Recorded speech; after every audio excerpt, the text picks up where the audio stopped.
If you don't like this show, kindly fuck off. If you do like this show well enough to watch further, this is an episode about cover songs. It's a long, boring chat about cover songs. And you probably haven't heard these songs. So we will have links listed in the description of this video. So go check out the description underneath for all the links to all the main songs we're discussing in this episode. So you can watch and either check them out before, check them out during, check them out after, however you want. But just so you have a frame of reference for everything we're bitching about. Thank you.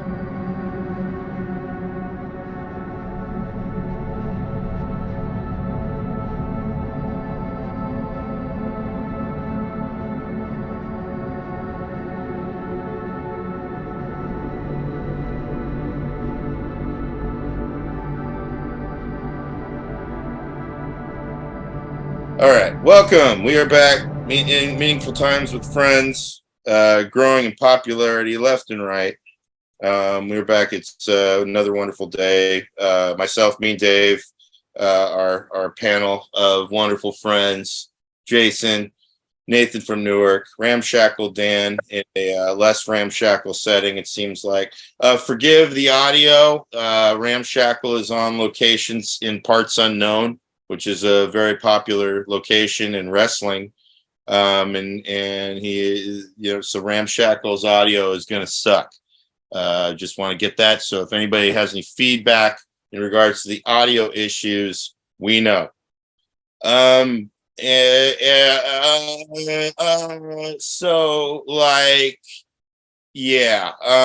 Addressing our topic of our situation, we're going to respond to, again, we get our feedback from random places, people we don't know, people we do know. So this first topic is just a simple response to our one YouTube comment that we received from our last episode, which is now close to becoming our most viewed episode. The Mario tribute, I believe, has become so popular all because we have simply used the word woke in our title.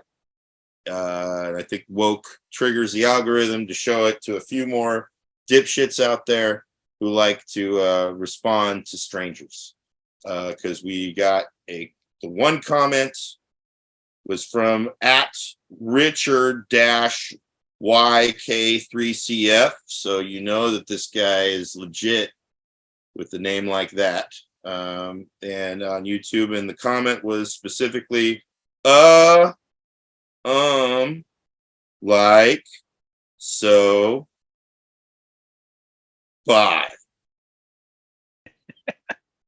And the only reason I know this was because, in the midst of us kind of reporting back to each other that, hey, the episode's doing well, Nathan said, yeah, but we got this one thumbs down. And I'm like, how do you see a thumbs down? They don't show those anymore. And Nathan was like, I can see it in our metrics on my end in the studio of YouTube. But Nathan said, no, there's new comment. So any comments? I mean, give us a fucking break, Richard. We're talking about our dearly departed friend here. We're verklempt. It's not an easy subject. Fuck you. I would say that in terms of being trolled by an anonymous person on the internet, that's about as mild as you get. So, if you're going to come after us, come harder. Good Lord. Dave's family comes after me every single episode, very personally. I think one comment from Dave's family was about the color of your shirt, so I feel like it was fairly innocuous. Yeah. It was kind of unwoke. I mean, what was the implication, Mark, about me having a pink shirt? What's wrong with that? What are you trying to say? Spell it out. Put it in the comments exactly what you mean by that, so we can all have a good laugh together. Oh, trust me, my stepdad will definitely respond to that. Thoughts, Jason? I don't have any thoughts about it. I totally agree that we do hem and haw and and You're on Richard's side? I am actually. Yeah, to be fair, I am. He is Richard. Shit. What can I say? No, there.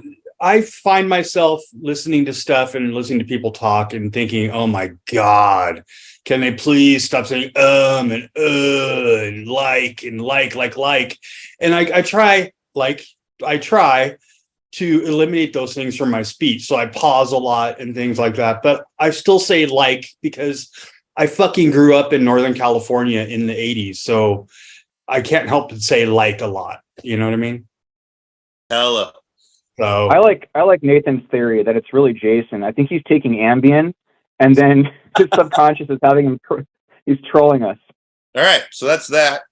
And makes quick work of so like bye. Next. This episode, in case you haven't noticed, we focus a lot on music. You know, a little music in the in our arsenal here, and as such, one of the topics came up as organically. We tend to we have a I call it a brainstorm stew of our chat where we discuss ideas, things that might be worth talking about, and something came up, and God damn it, the fact that he has the worst audio this week, and it comes from Ramshackle Dan. I'm going to let Ramshackle take the helm here with poor audio. Go ahead. Yeah, so I think the audio is appropriate. It's almost like I'm doing a cover of myself, so that works. Yeah, we're going to talk about a couple of subjects, but they all center around cover songs. This all started where in my feed, my curated white nationalist phone feed of news was a Washington Post article talking about the problematic situation caused by Luke Combs covering Tracy Chapman's Fast Car. The gist of it is a excruciatingly long article. I think that's part of like the Washington Post, New York Times thing. If they make it super, super, super long, it makes it seem smart somehow.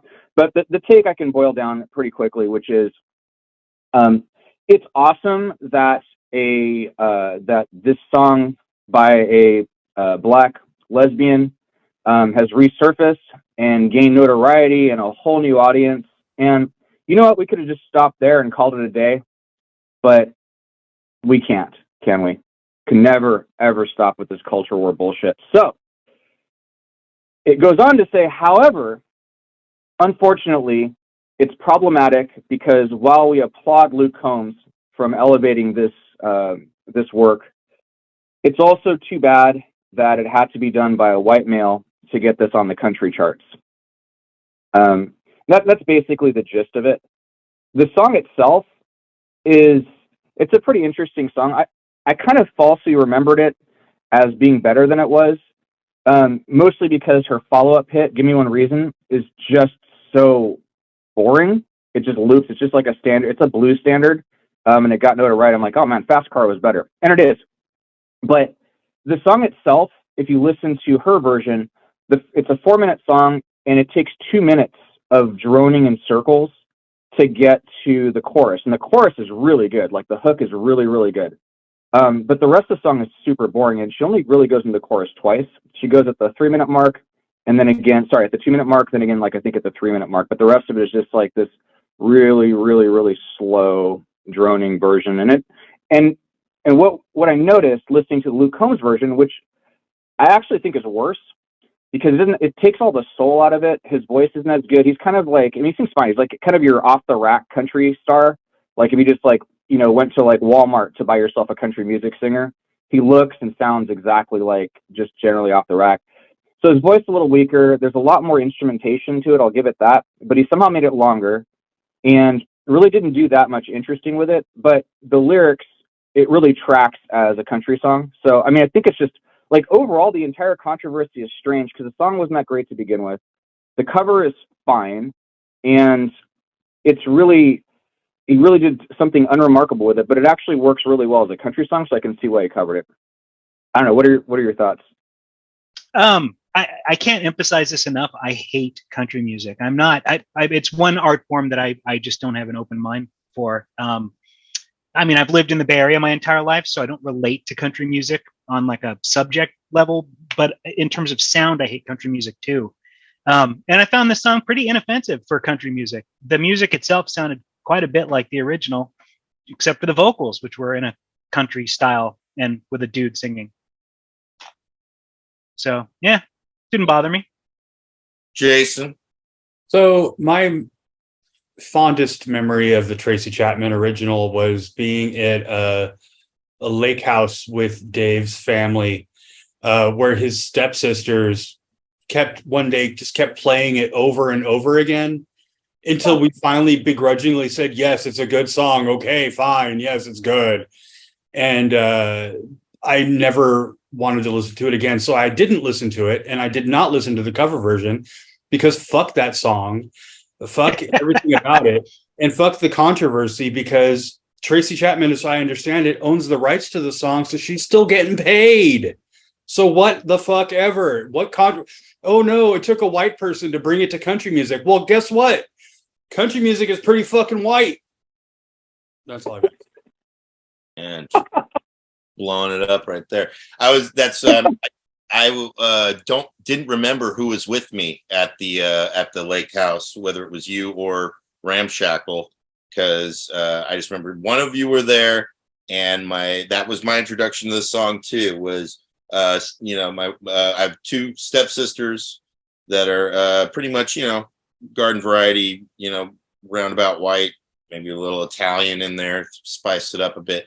They also had I remember Carly's friend Julie was with them. So there's three profound voices singing this song, and singing it in a way that didn't make it sound like it carried the weight that Tracy Chapman was intending in the song. They were singing it almost as if they were mocking the song, because they were laughing while singing it in chorus.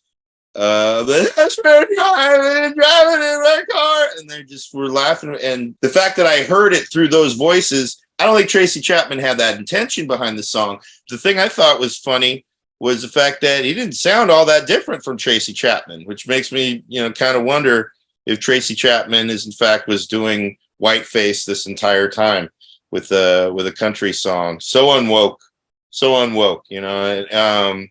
But no, and I was most offended at the change of the lyrics by Luke Combs, which was a very woke move, because originally the lyrics are it's my fast car, and he changed it to your fast car because he wanted it still to be, I assume, Tracy Chapman's car.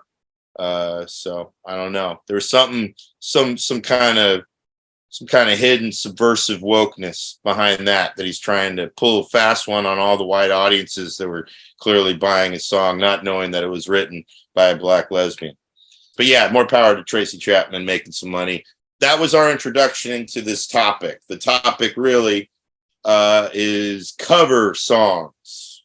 Cover songs is our subject, that because we talk music, we have a music discussion, like of a track at the end of each of these episodes, because music's a big part of our lives. I think it's a big part of everybody's life. And what we decided was to each pick a good cover, an example of what we felt was a good cover, and an example we felt is a bad cover, and kind of discuss why do cover songs work for some and not for others. In the case of this Luke Combs thing, I don't consider it a bad cover, but there wasn't that much of a difference. All that he did was put a little extra of that country twang flavor, and it makes you realize that I don't know what Tracy Chapman's genre really would be. I don't know if it's folk or whatever the fuck, just pop in general, but it did add a little bit to make what could very well be considered a country song in the original, definitely a country song. And I don't mind country music for the most part, but what's funny is, similar to cover songs, the country music I enjoy is music that is specifically for just the music itself, the country music I can't stand is the country music that's aimed to be commercially popular. And I think that's when I went through and looked at our list, the voices that tended to be consistently terrible were aiming for commercial success, and are artists who do aim for commercial success with what they do, as opposed to just doing a cover of a song that you love. So, all right, so let's go around. I guess we'll start, well, since your audio is the worst, let's start with Ramshackle.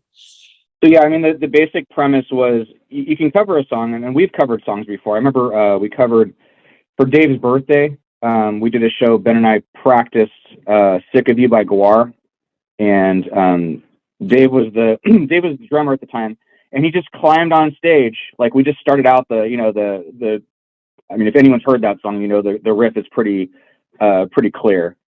And yeah, Dave just jumped on and jumped on the drums. I figured he'd know it, since he's probably listened to it 1,000 times. We did that once, and it was fine. It was fun. So, but when you take that step to like record it and like put it out there, you presumably have some sort of purpose to doing it. Either you think it's great, or to Dave's point, you think you can make money off of it. At the end, you can either make the song better, you can metamorphosize it to make it, kind of a different animal altogether. And what comes to mind on that one is like that Johnny Cash cover of the 9 Inch Nails song, or Sonic Youth doing Superstar by the Carpenters. Like that, just those both like transform the texture and the feel of the song into something else. But generally, covers fall into two categories, which is it makes the song better, like enhances it, fills it out, gives it character, or it's just makes the song so much worse and leaves us wondering, like, why did you do that? I think was like kind of the general consensus around some of these. So the song I chose to actually improved it. It's actually a great song to begin with, which is Depeche Mode's "Enjoy the Silence." It had its own character, it had its own identity. A really cool video too. At the time, it was like nothing I'd ever seen. Just a really nice like song with its own energy. Failure, who's had limited commercial success, a couple of hits, but really great albums, all from beginning to end. Each one of their albums is really, really good.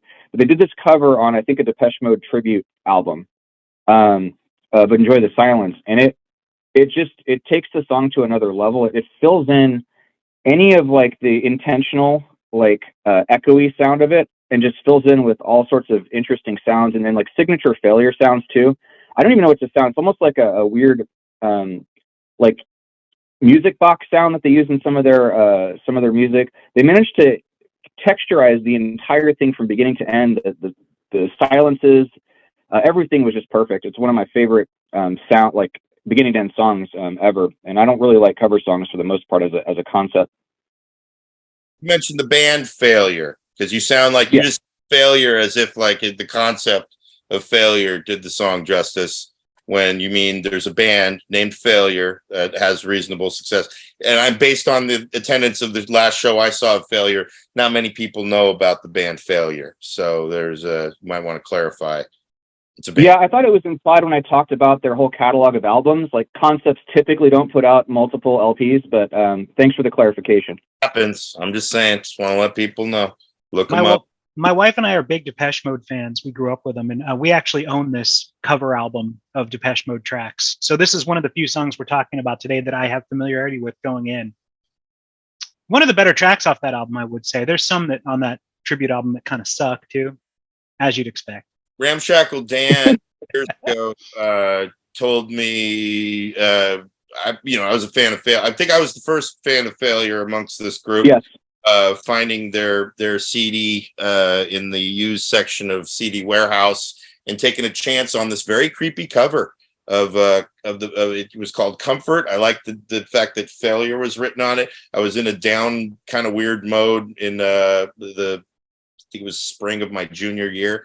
And I was like, let me take a chance on this. It was worth trying. And I remember that album was so weird in that I couldn't label what it was. It wasn't grunge, what people were saying. It wasn't punk rock. It wasn't metal. It wasn't whatever, but it had elements of all of that. And I liked it. I just remember liking it a lot.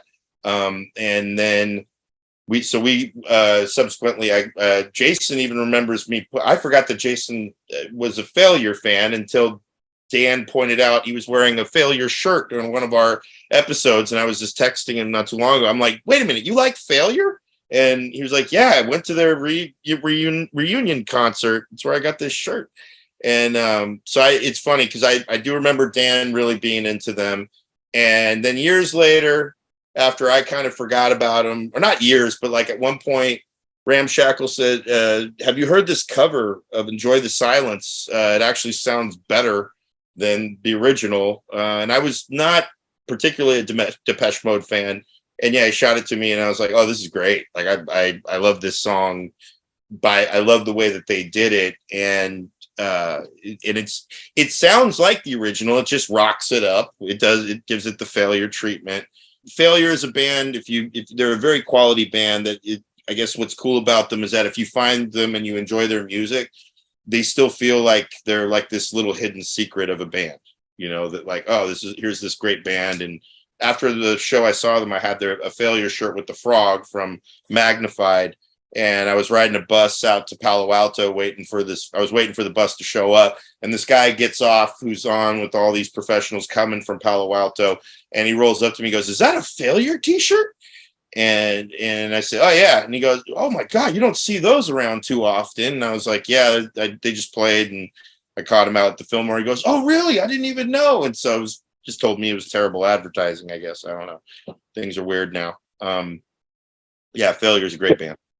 Okay, so my good cover is Devo's cover of the Rolling Stones' Satisfaction, which I say is the best cover of any band, of any song, because it is a total transformation, total recontextualization, and really shows the song in a totally different light from the original, and is just, I think, one of the most pivotal moments in music for me, because I heard that when I was super young, because I had a punk rock uncle way back when, and he was really into Devo, and so I actually heard Devo's Satisfaction before I heard the Rolling Stones' Satisfaction, and the two songs couldn't be any more different, but it was just kind of such a new approach to music, period. And I don't know, Devo's a great band, and I don't know, everybody knows who Devo is, I think. And they made the song a Devo song so that it almost renders the original obsolete. Oh, and one more thing I wanted to say. There's a moment, and this is just kind of an aside, but there's a moment where Mark Mothersbaugh, the singer of this particular tune, is repeating the word baby, baby, baby, baby, baby, baby over and over again. And I mentioned to our friend Dennis Cullen years ago that I was really impressed by the fact that he was able to repeat baby so many times and then go directly into the next line without taking a breath. And he said, no, there's a delay that kicks in, which you can kind of hear. Yes, there is a delay that kicks in on the recording, but I have heard him sing it live, and he did all of the babies and went into the next line without taking a breath, and that's a fucking phenomenal achievement. So for those of us that don't understand music terminology, can you explain delay? Oh, a tape echo. So that okay, instead of actually repeating baby, baby, baby, they kick in a tape echo of him saying baby, baby. So it just seamlessly kind of transitions from him actually singing to a recording of him singing baby over and over again. But he does it live. Yeah, he's got the pipes for that shit. That is impressive. Yeah, what's really ballsy about it too is transformational, but they ditched like two of the more iconic portions of the song, like the riff itself, the opening riff. They ditched it like entirely. They do the half riff like during the chorus, but to cover a song that iconic and take the most iconic piece and just throw it in the trash was pretty ballsy. And also part of it's just like Mick Jagger's phrasing and his whispering and his change. Like they discarded like most of its identity, and they started it. The bass line too is really freaky. I don't know if you've listened to it, Dave, very carefully, but it's kind of I'm not musically smart enough to understand what they did, but it's like it's like an inverted identity of that riff, but they did it with the bass line, and it's almost like upside down and backwards, the technical terms. And they started the song with a really weird drum beat too, and then just from there And then they framed the lyrics in the most ridiculous way as well. Like, I completely agree with Jason. It's a masterpiece. Although I will say their version of Head Like a Hole isn't as interesting musically, but it is freaking hilarious. It is funny. Well, Devo has a very distinct sound, so anything that goes through the Devo filter is going to come out more Devo, and we'll get to kind of similar processes of that. Nathan, Yes. your good cover. So this cover sort of falls like, I feel like I didn't get a good exposure to a lot of music as a young child. My parents weren't particularly big into music except for like smooth jazz and what we'd call yacht rock these days. I had an uncle like Jason who introduced me to most of what shaped my music taste in later years. But there were a lot of songs growing up, like Venus by Bananarama. Had no idea that was a cover. Dear Prudence by Susie and the Banshees, a song I heard a lot on the radio. Had no idea that was a Beatles song. Always Something There to Remind Me by Naked Eyes. That was a song from the 60s. Had no idea. But those are songs that are covers that like were fairly popular songs originally. This song is a cover that I also didn't know was a cover, but it was based off a completely obscure band that at least no one in America, I'm sure, has ever heard of. It's by Martin Gore of Depeche Mode. The song's called Compulsion.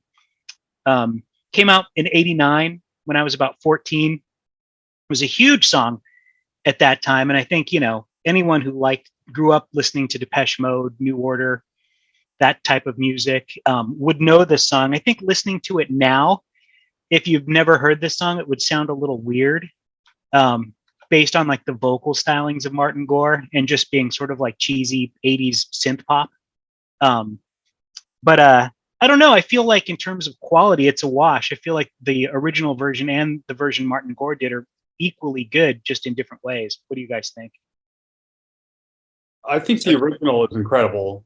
Then the cover by Bon Harris of Nights Are Ebb that he does live is also incredible. So like yesterday, after you brought up that this was going to be your song, like I just kind of like kept repeating a loop of all three different versions over and over again as I walked my dog, because I love all of them. And I ended up buying the original Joe Crow record on Bandcamp because I discovered that it was available there, because it's such a good song. I think the Martin Gore version like really fleshes it out.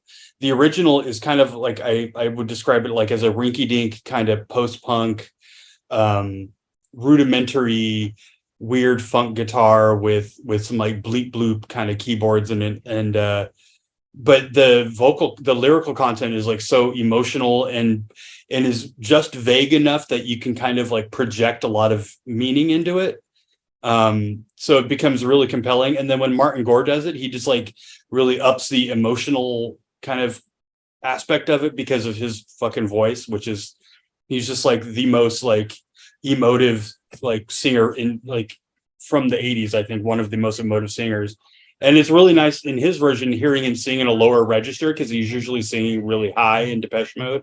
And so it's nice hearing him sing like in a lower pitch for this tune. And then Bon Harris does it, and then it kind of like softens it and makes it a lot more minimal. And it's just, I don't know, it's a great fucking song.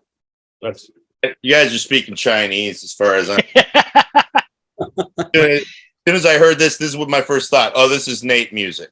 Yeah. And I didn't. Dude from Depeche Mode made perfect sense. Sounds like Depeche Mode. And I wouldn't, if you told me it was a cover, wouldn't have guessed it, because it's in that vein of what I know of those groups. It was a cool tune. It was, I wouldn't have guessed anything cover wise by it, because it sounds genuinely like an original 80s synth. I don't call them pop. What do you call Depeche Mode? What are they? Synth pop? Yeah, they are synth pop, because they're just so moody, and their legacy is definitely leaned more towards the, to the darker end of the spectrum that I don't really, it's like I consider Metallica more pop than Depeche Mode, even though they had pop hits, but their music tends to lean more towards the downtrodden, depressed, like those are songs you put on when you want to slash your wrists kind of people. So that explains the Chinese comment. I think what's interesting about it was it's like I was comparing it to like Nintendo music, and I was shooting Jason and you guys the Castlevania music because that's what it originally sounded like. I made an ignorant comment calling it like MIDI, and then Jason quickly corrected me very technically, and then comes on the show and calls it beat bop. But anyways, it sounded like, you know, in that early, like really low tech Nintendo music, and then the cover was like, you know, the PlayStation, you know, PlayStation 5 like sound with really full. It's like they just took it and just filled every piece of it out. And so it was like, I don't know, it was like a 2.0 version of the same song. My choice of good cover was not one particular cover, but was a band, an entire band that's similar to Devo and their covers of Satisfaction and others.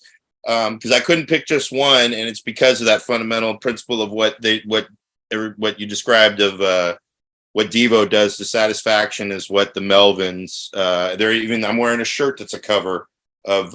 They just did a release of a bunch of covers of by Throbbing Gristle, a very touted cult noise group of back in the day, avant-garde, very avant-garde, those words. But Melvins are a band that I was introduced to through a lot of rumor, all that kind of shit. As anybody who is a Melvins fan, you hear about them through various, you know, Seaman liner notes, you hear about them through other people. And I never could quite get a read on who the fuck they were based on this name. And then after I was introduced to their music, when they co-headlined with Guar at the Omni in Oakland in 1992, one of the albums that I got not long after that was their album Lysol, which quickly was retracted thanks to Lysol, the company, threatening to sue Boner Records because the name of the album was the same spelling as Lysol, the company. And on that album, no one knew this. Everybody thought it was one long song at the time because it is one long track, but it in fact is multiple tracks with only two or three songs that are originals. No, it's three songs that are originals by the Melvins and two cover songs that are on there by one by Flipper, Sacrifice, and the other by Alice Cooper. I forget the name of the Alice Cooper song, but and they all, what's amazing is that the whole album of Lysol, it feels like one long song, yet they managed to throw in these, it's 5 songs, I think, total. But the cover in there of Sacrifice, would have never guessed that it was a cover of by a band called Flipper. If you knew that it was a cover, even still, you might not even recognize it right away. They make it slower and dirgier than a band that made it slow and dirgy, but they also added a lot of their own nuance into it with these time signatures and whatnot, and the way that the Melvins managed to take a song that someone else wrote and put their own stamp and flavor on it. They take things out, they might put things in, but they make it their own. And the covers, the songs that I mentioned to you guys that stood out the most to me, that are my favorites, were Sacrifice, Leech, which is another song that I completely thought was a Melvins original, but Leech is actually a cover by a band that people, quite frankly, forgot. Green River out of Washington. They were one of the bands that was part of that whole Northwest, what eventually became labeled as grunge. But it was a song that was discarded by Green River, and Buzzo liked it and wanted to do something with it. King Buzzo of the Melvins. He asked Jeff Ament, later bass player of Pearl Jam, "Hey, do you guys still play that song Leech?" And they're like, "No." He said, "No, it's too repetitive." And so they ended up, he said, "You can have it." So they took it and they made it, they played it, and it became more of a Melvin song by doing what they did. And he thought it was odd that was Jeff Ament's response when he went on to play in Pearl Jam, one of the most repetitive sounding bands in history. The other song was Youth of America, which is a cover of the Wipers, which are out of Oregon. Wipers are a well-known kind of cult, punk rock-ish band they're a little more dynamic than just average punk rock. But and I got one of their album, or I got one of their it's like a combination of a bunch of albums all together, and they're a really good band. Not really what I would listen to on its own merits, but they are really good. But the cover by the Melvins, their version of Youth of America, again, it's just way more. It's epic. It's one of their big songs that when they would play it live was incredible to watch play live. And then the last one was Station to Station, which is a Bowie song. I am not a fan of David Bowie. I mean, I know Bowie, he's an icon and all that stuff. It's not that I don't like Bowie. I don't really particularly aim to listen to Bowie. And here is this song on an album of covers called Everyone Loves Sausages. It's all covers. And the one that stood out the most to me was Station to Station, which is an incredible cover along with J.G. Thirlwell of Fetus fame. They took a song that really, when I listened to the original, it's cool. I wouldn't care about it. And then they made it again. They just pump it up and made it really epic. And just something about it. I think it's an amazing song. And the way they did it. They also made a cover. They did a cover of Spoon Man in honor of Chris Cornell at his memorial concert. They did a cover of Spoon Man. I hate the song Spoon Man. And the Melvins did similar to what Devo did to Satisfaction. They took out parts of the song, the whole breakdown. No. They fucking ditched that, ditch a bunch of shit. Give the song a tolerable 3 minutes. And did they take out the actual spoon solo? Yeah. They start playing the spoons in the middle of it. They took out all the shit you didn't need, and because I listened to the version, I'm like, now I like this song. It's amazing. So, anyways, I thought the spoon solo was the only salvageable part. Melvin's just made it a tolerable song. So again, that's for a band that again has quite an undefinable sound in a manner of speaking. They have a way of taking covers. That was actually one of the reasons why some band members get kicked out and all that, is because they didn't understand why they like to do so many covers. And I'm like, because it's fun. It's fun to take something and apply your imagination to it and spit it out, because it inspired you, and now it inspires you to take it and kind of put it out there with in your voice that you found. Nathan, no comment on the Melvins? I've never been a fan of the Melvins. I can't get into them. In each instance, with all of these songs, I like the originals much better, especially the flipper version of Sacrifice. And I didn't like Station to Station at all. I don't like the original version, and I don't like the song by the Melvins especially. If I have to wait almost 3 minutes for a fucking song to start, the fuck out of here with that shit. Start the song. Their cover of was it Youth in America? That was actually really good. They're all really good. Your taste just sucks. I'm neutral on the Melvins. I don't hate them. I just don't get them. Don't worry. We got your real feelings. Don't worry. Jason? The Alice Cooper cover is Ballad of Dwight Fry, by the way. Thank you. That's what it was. Yeah. I love the Melvins. I love almost all of their covers. I won't say that I like one or the other, the original or the cover better in any case, but I love that Station to Station cover. I think it's phenomenal. And then it was great, like listening to it. I listened to it yesterday for the first time, and since it came out probably. And I'd completely forgotten that Jim Thirlwell was the singer on it. And I was like, that voice, I know that voice. So it was like a really nice moment of recognition going, that's Fetus, so that kind of thing. And I don't know, the Melvins are fucking great. And I think that they do great things when they do covers. They do that they make them, it's to the point where it doesn't sound like the original anymore. They did the Throb and Gristle covers album. I was shocked at how much I enjoyed it, because I have been a fan of Throb and Gristle for many, many years, much longer than I've been a fan of the Melvins.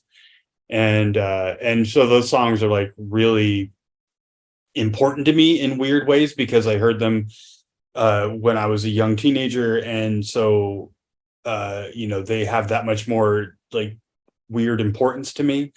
And I thought that they totally managed to do an album where it's like they clearly get the point of Throb and Gristle, and were able to do something new with the music and the material, and it was really great. So I think the Melvins win. I wasn't looking for an assessment of it afterwards, guys. So, but I appreciate your input. But fact being that it's the point of what we enjoyed about these covers in what we deem good covers. So again, it's like it's taking something and making it your own. Now we're going to see the flip side of that, of when you make something your own and it turns into a giant piece of shit. And we'll see what the similarities are with these bad covers. Ramshackle, let's start with yours. Hey, right now is a good time for me to take my 2-minute pause real quick. So bear with me. I'll be back in 2 minutes, and we can just reintroduce that. Thank you for your flexibility and your humanity, Dave. Whatever. Fuck out of here. Love and kisses. You guys fucking, I can't believe you sucker punched me with your Melvin's bullshit. I mean, no personal, it's not a swipe at all. It's just, I didn't sit there and be like, this is, I want my 5 minutes back of Martin fucking whatever, grow. Hey, if you hated a Skinny Puppy song and I played it for you, I would understand. I wouldn't be offended at all. I'd be like, I get it. It's fucking Skinny Puppy. Like, it's not on me, Fine, dude. I can listen to the word, man, even with our bad covers here, it's not, like I said, man, I put on some Barbara Streisand and Barry Gibb and stand that shit. And it's not that bad. It's got good bass lines. Yeah, I'm not very familiar with Flipper, and I thought Sacrifice was a great song. I was like, oh, I like this. I never really gave Flipper a chance. That was a cool song. Who put me on to Flipper first was Mario. Oh, really? That doesn't surprise me at all. And I don't remember what album he played. It was a live album. And he had it like dubbed on a cassette, and he played it for me, and it sounded amazing. And I don't know what recording that was, because anything that I've heard, even their live albums, didn't sound as good as this. He saw what we were doing with Snowy Clover, and then knew that the Melvins covered Flipper and was inspired by Flipper. And he was like, have you ever heard Flipper, Dave? And I was like, no. And then he played them, and I'm like, oh, this sounds really good. And it sounded better than like what my memory, or the memory of what he played. And he sounded much better than like when I went on to listen. I've seen Flipper live too, and they're cool. I mean, didn't you guys go to like a New Year's Eve show like within the last year? David Yao was doing vocals. That's why I remember. Yeah. I saw them with Bruce Luce before his health couldn't prevented him from doing more live shows. But Bruce Luce it was cool. Flipper's not. I imagine seeing it back in the day was when to see it, because it was during the time where being their sound was provocative in the environments that they played in, of like punk rock, where everybody was playing fast and all that. And they were really doing it just to provoke the environments there. And they stuck to it, playing those songs. And they're really cool songs. You see them live and they're like, and they're not like just collecting a paycheck. It's not much of a paycheck. They're clearly doing it because they love it. But, I want to say like they created it. They kind of created a sound and made something that I think inspired a lot of people that went on to do better things. I don't know, than what Flipper initially was. I think the first time I ever heard of them was because Public Image Limited put out an album with a generic title. The record was called Album. The cassette was called Cassette. The CD was called Compact Disc. And apparently Flipper had put out an album with the same concept before PIL. And so I think John Lydon was sort of accused of either having the same idea simultaneously or stealing from them. They had the same idea. Lydon ripped it off because he's, or if he did, he kept it really cool. So, yeah. That's a good idea. I'm going to rip it off. That generic Flipper album is really good, Nathan. You should check it out. Yeah. Okay. Based on this, I will. I think when I was younger, I feel like I didn't give bands a chance based on very minute things. And so for me, I can fully see just being like, the name Flipper sounds dumb. Like as a 16-year-old, if you had presented a band called Flipper to me, that's a dolphin from a TV show. I'm not interested. Like that would have been my take then. But now I'm a little more patient and willing to try things out and not being so fucking whimsical about it. What's his name? Kurt Cobain was always big on championing Flipper on his with hand-drawn Flipper t-shirts that he would make and wear on like Saturday Night Live and shit. So, but Flipper was all right. But yeah, so it was, like with Flipper and the Melvins, they both have names that just sounded dumb when I first heard them. Like the name of it, fans wanting to name their band something stupid. I think if I had heard Guar's music first, without knowing what their stage show was, I Mm. probably would have liked them a lot more. But because I knew what they were about, like with the costumes and shit beforehand, I was like, I'm out. That's how I was as a teenager, though. Stupid. No, we were introduced with Hello. The Jason first had the Hello cassette. Cover of Lionel Richie's song. Yeah. No, hell. Apostrophe O. Oh, okay, got it. Been great if they did do a cover. That would be pretty rad. Negative covers, bad covers. Start off, Ramshackle. Yeah. When I think of bad covers, the one that comes to mind, and it's not even particularly close, James Taylor of Fire and Rain fame. He did a cover of Buddy Holly's Every Day. And Every Day, but I'm no fan of Buddy Holly. I mean, it's basically, everyone says, look, music's gone downhill. Go listen to Buddy Holly. It's just bubblegum crap pop from like the 50s. And he probably only endured because, before this cover, the worst thing that happened to Buddy Holly was that plane flying into the mountain and killing him, and that's probably why he's still popular. But it's generally like generic white, snappy pop from the 50s about love. Like if you listen to Peggy Sue, like that's your like any pop song throughout history. That's Peggy Sue. I mean, it's a crap song. So Every Day is kind of like it's a charming little song. It's very soft. It's tender, and what James Taylor did to it was bizarre. I would classify it technically as a hate crime. It's like, hey James, here's some, try to make this like, here's a perfectly like normal white song, and James is like, hold my mayo, and he proceeded to do everything possible to suck any sort of soul, which it didn't have much, out of it, including performing the song in business casual.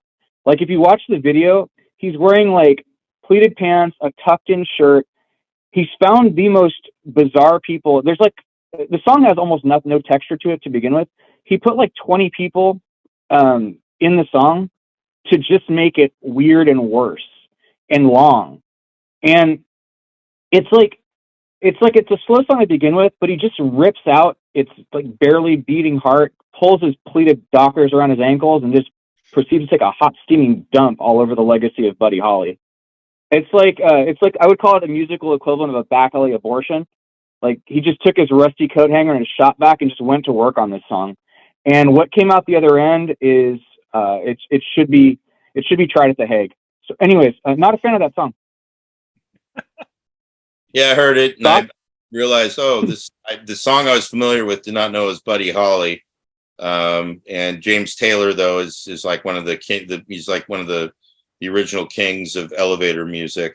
And so was just as soon as you said James Taylor, I'm like, I have nothing against James Taylor. He's a talented dude, but he was like, that's a guy that, is the forefather of like John Tesh and Michael Bolton, era stuff. So he was funny in was it Funny People? He shows up there and has a funny line. That's been his biggest contribution, in my opinion, to anything. So, all right, you guys. I think it takes a special talent to make something offensively bland. That's a tough mark to hit, but he did it. I think it's similar to what Jason's terrible cover. I want to say they go hand in hand, really. Yeah. The way he sings Roller Coaster made me want to die.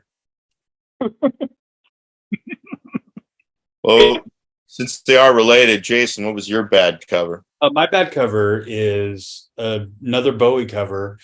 It's Barbara Streisand doing Life on Mars, which it's kind of like a vampiric, soul-sucking version of the original, where there's all this additional orchestration, because the original had strings, but she has like a full orchestra behind her. And in the original, David Bowie's doing David Bowie in 1971, so he's got his like vocal stylings going on, but then she translates it into these like smooth, like note perfect, like perfect vibrato, kind of sweeps, and it just completely destroys everything that's interesting about the song, and completely misses the point. And then some of the lyrics, like the way she says freaky, it's like she's never used the word freaky in her entire life, and maybe she doesn't actually know what it means.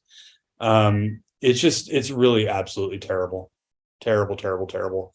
Bland bullshit. Yeah, Babs really took something that, unique with Bowie makes unique music, and put it through that Babs filter of like, let me again, and seeming James Taylor and her both known for trying to make things commercially viable, and that seems to be the running theme with these bad tracks. When you guys all listed them, and I said, oh yeah, and here's the one I got. So other thoughts? I would say the difference between James Taylor and Barbara Streisand is she's like legitimately talented. She, like, you were mentioning that Barry Gibb album that she had, and the song is a track from it, Woman in Love, and you can hear her vocal range. It's like a really buttery song. This, like, she didn't even sing it well, and on top of that, it wasn't just the word that Jason, the word again. It's like, you're right, Jason. It sounds like a lot of this. Not only like did she like ruin the song, she didn't do it her own voice justice, and then she had a weird British accent, which is odd because she's not British. David Bowie is. But yeah, every step of the way through this entire thing, she stripped it of all its personality, made it weirdly a British accent, and I almost feel like she has like something like personal against David Bowie. I can't think of any other reason, because she doesn't need the money. She's really, really rich. She's married to like James Brolin, right? Like, she's super rich. Like, I don't know. James Taylor has talent. He just sucks. Nate, any thoughts on the Babs cover? I don't know the original song. I'm like you. I'm not a huge David Bowie fan, especially. I just don't know his stuff from the 70s. But too long of intros. Yeah, it takes too long. Get to But I picked up on a different thing than Daryl. I thought she was using like an East Coast accent in this song. Like, I feel like it's strange to pick up on regional U.S. accents in music unless it's country music and someone singing in a twang. And maybe what you thought was British is what I thought was East Coast, because it sounded like she was dropping R's at some point. But it just was like easy listening nothingness. Like, it's a song that there's no there. It's just dull. I always love that phrase. There's no there. It's good stuff. All right. Nate, your cover. Sheryl Crow's "Sweet Child of Mine," a cover of the Guns N' Roses song. I think this falls under the category of who is this for? Why bother covering that song, especially with this artist? I don't know. Like, I feel like all you're going to do is piss off the people who are the fans of the original song. And the people, does Sheryl Crow have hardcore fans? I don't even know, but like, they go to shows of hers somehow. Yeah, I guess. But it looked like in the video that this was made for an Adam Sandler movie. It was, help me out here, Big Daddy. Okay, so yeah, they showed clips of Big Daddy in that video. So I can see it was thematic and everything, but God, it was fucking a terrible cover. I don't know. I liked it the least of all the ones we're talking about right now. That's saying something. Yeah. Is it low?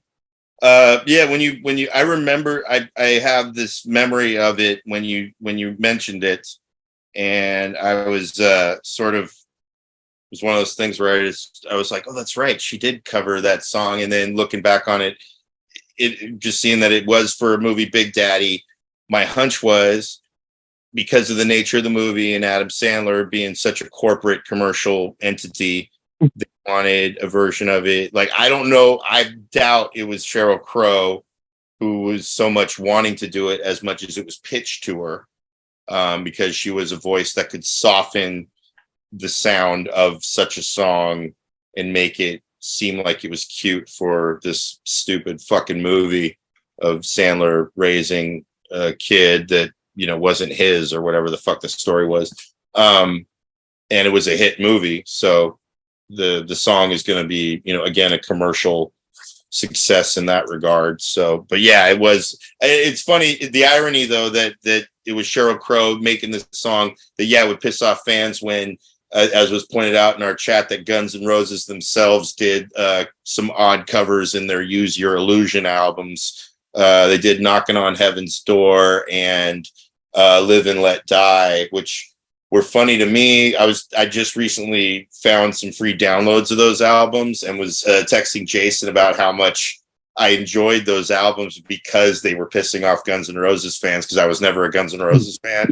And oddly enough, I enjoyed their terrible versions of like all their long drawn out songs, the songs that were sort of like all Axl Rose's ambitious ideas. It's just, I enjoy listening to the sound of Guns N' Roses burning their own bridges with their fans. So yeah, so I feel like Sheryl Crow contributed to that. So I think that's great. Yeah, I agree that it was a bizarre idea. And I agree that I don't think it was her idea, because if you listen to it, it's really, really, really like meticulously arranged. Like there's a lot of really intentional and careful instrumentation and sounds. Like it's really richly arranged and produced. And I will also point out that she changed the gender to make sure it was male. And it's like she was leaning harder into saying she's not gay, like harder than Dave even. It was a very weird choice. The other thing that's timely that Nathan picked this is she just embroiled herself into a culture war on the woke side. There's this, I can't remember the guy's name, another country guy talking about, I had a song about a small town. And of course, everyone gets all pissed off and says it's like racist and blah, blah, blah. And anyway, she, of all people, like jumps in. And I think if you're a has-been, you at least have to be a legend before you jump in. Like if you're like, I don't know, like I would say at least at the Huey Lewis level and no lower than that, you can jump in like as a has-been. But like she had like 1.5 hit songs, and she was married to like Lance Armstrong post no testicles. Like those are her claim to fame. So anyways, actually, I'm just thinking this now. She cut the balls off this song too. So I think there's a fucking pattern. Cut the balls on this. Yeah. Man, you really worked on these jokes. All right. My Bad cover song, again, which I see this through line, was I forgot about it because I don't really dwell on the shitty covers that much of all these terrible artists. I tend to lean towards music that I like, hence my fondness for the Melvins. I do agree. What's funny, the response that it got in bringing up the Melvins covers, I just realized it's like, oh, this is on brand, because it always divides listeners. Their music has tended to divide listeners. So the thoughts on covers being that, two people not into it and 2 people were tracks. But this one, I think we can all agree sucks. And that was this band that I never heard of that was on MTV with one song, Smooth Criminal. Leave it to them to do a cover of a guy whose very existence is troubling when people listen to his hit songs. And that's a terrible band with a terrible name, Alien Ant Farm.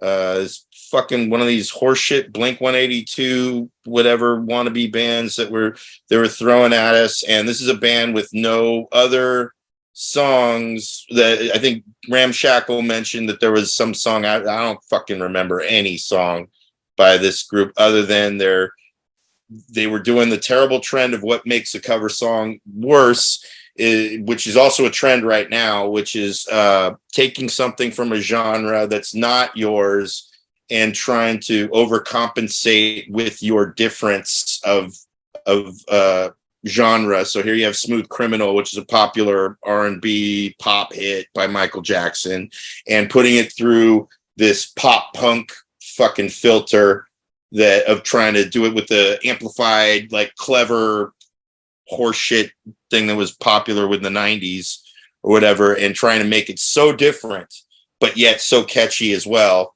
That average audiences that were Hot Topic people, your parents probably could like it, whatever the fuck.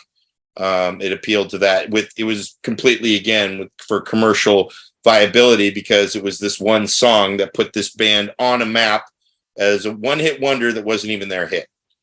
And in following that, since then, one of the trends I hate the fucking most right now are people who still think it's a cool thing if you go to I just saw this recently. A friend of mine had me do some comedy on their birthday show, and they had a band that was like one of these, rock, reggae, fusion, whatever, and they're doing covers of I think he did Pony. They actually, no, it was a medley. It was a medley of all these, hip hop songs through this fucking faux reggae rock filter. And it's you just hear these people, they always want, it's mainly hip hop. It's where they take like a hip hop song that's vulgar or something like that, and then they play it like a folk song or something like that, just where they want to take something from some extreme genres and think it's like they're really clever playing it softly or just whatever. And I fucking hate those things now, because it's like, yeah, it was cool and cute here and every now and then, but when that's the gimmick, I don't care how well you play it. It's low hanging fruit, really. To me, it's hack. So yeah, Alien Ant Farm. Fuck you. Did any of you ever see the Netflix documentary they did? It was like a 3-episode documentary on Woodstock '99. Yeah, I watched it. Yeah, it was great. I rewatched it recently, and this Alien Ant Farm, that the music sounds exactly like the type of music that would have played at Woodstock '99 while things were burning down. So I agree. It was kind of pathetic that they came out blazing with this cover. They got notoriety, and they did have a follow-up video on the heels of that, and it was almost unlistenable, and the video was super embarrassing. But I'll say this, that was actually a good cover of Smooth Criminal. It added texture to it. It had a different take on it. It had like a heavier guitar sound. I didn't think it was a bad cover at all. And it was just disappointing that that's really all they had in the tank. And I think that's what colors it. But as a cover itself, it checks all the boxes in terms of making it their own. It was a Hail Mary of their sound, and a sound that clearly nobody wanted after that one fucking hit. So, right, because it was so good. Well, it was such a good cover that they couldn't live up to it. No, sorry. Did all of you know the song Smooth Criminal by Michael Jackson before Alien Ant Farm did this cover? Yeah, totally. I remember Bad and a couple other tracks from that album, but I do not remember ever hearing Smooth Criminal until Alien Ant Farm did this cover. It's an iconic video. It's like, you should watch the video. It's actually pretty cool. Annie, are you okay? Are you okay, Annie? Eddie, are you okay? Annie. I think it's Annie. I don't fucking know. I don't know. No, I think one of our friends in our chat session thought it was Eddie, are you okay, for a long, long time. Again, it was at a time when those lyrics, one of my first memories of a song that, we all have this where you think you hear other lyrics, and a song that was a cover, a popular cover, didn't know it was a cover, was Phil Collins' Can't Hurry Love. And when that song was all over the airwaves, my child brain heard a gibberish word, kangaroo. So I'm hearing him singing kangaroo. Oh, so I'm like, what the fuck is this kangaroo? And then I see the title. I'm like, Can't Hurry Love. How the fuck is that the title? What does that have to do with kangaroo? That makes about as much sense as my Valoria. So anyway, but yeah, that was a shit cover. Alien Ant Farm. I don't care, how well done and all that executed. It's a bunch of bullshit right there. So you don't care how good the song was. It's just bad. I got it. Song. And that's the other thing too. They're covering a song, an original that like is great on its own merit. You don't need to, covering something. I always see like cover songs should do something. It's kind of like when they remake a movie. Like if you're going to remake a movie, I don't know, remake a movie that wasn't that good the first time around, because, doing remakes of movies that were iconic is, that's obviously it's a cash grab. And so that's why an Alien Ant Farm's cash grab was really just like a hey, notice me grab. And they had nothing, like no one wanted that shit after that song. So it's like, yeah, so Alien, the original voice was pure horse shit. So agree to disagree. I think time has proven it, because nobody fucking goes to that. Nobody went to that shit. They're dead. They were dead then. So should look at the logical fallacy called begging the question, which is often misused. Giving you the light. You gotta wrap this the fuck up, motherfucker. And I know you got a lot more to say about all this bullshit. No, that was actually it. But thanks for jumping the gun, dickwad. And now a message from Jason USA, CEO of Chibson USA. I'm telling you, I would not be here by boats in a water situation dressed like this if I was telling lies. What is more truthful than 4 feet of wild whammy? Nothing. Tell the judge, get a lawyer, fire your lawyer, represent yourself in a court of law and say, you know what, Your Honor, guess what? Guilty as charged because it is 4 feet of whammy and there's nothing you can do about it, old man. That's what you tell the judge. Son, do you got a license for that tone? No, I don't have a license for that tone. No, this is illegal tone. This is outlaw tone. When they say, what in the hell is that wang bar on your guitar? When they say that to you, all you have to say is, it's more than just a wang bar. I know nothing about music and I know nothing about concert promoting. But what I do know, 4 feet of whammy, sold out show. My friend at Chibson USA, follow them on Instagram. It's one of my employers and a sponsor of this show, as a matter of fact, Chibson. All right, so that's good. Well done. Good to talk to you guys. So that'll wrap us up there. Jason, Nathan from Newark, Ramshackle Dan, well done. We'll be back again with more topics, more fun discussions, and all of that shit. Thank you. Bye-bye. Making amateur MCs like you or me have to step it up and do this remix shit here, so here we go. I got my bass and Eon's drums, so Tizzo can damage the jungle love. I lick that girl's bloody pearl. I bit the itsy bitsy roach smoker in the filthy world. Coke and candy noses, I brought her rotten roses. I stuck my head up her dress and lick at the death she sweat. Sugar for my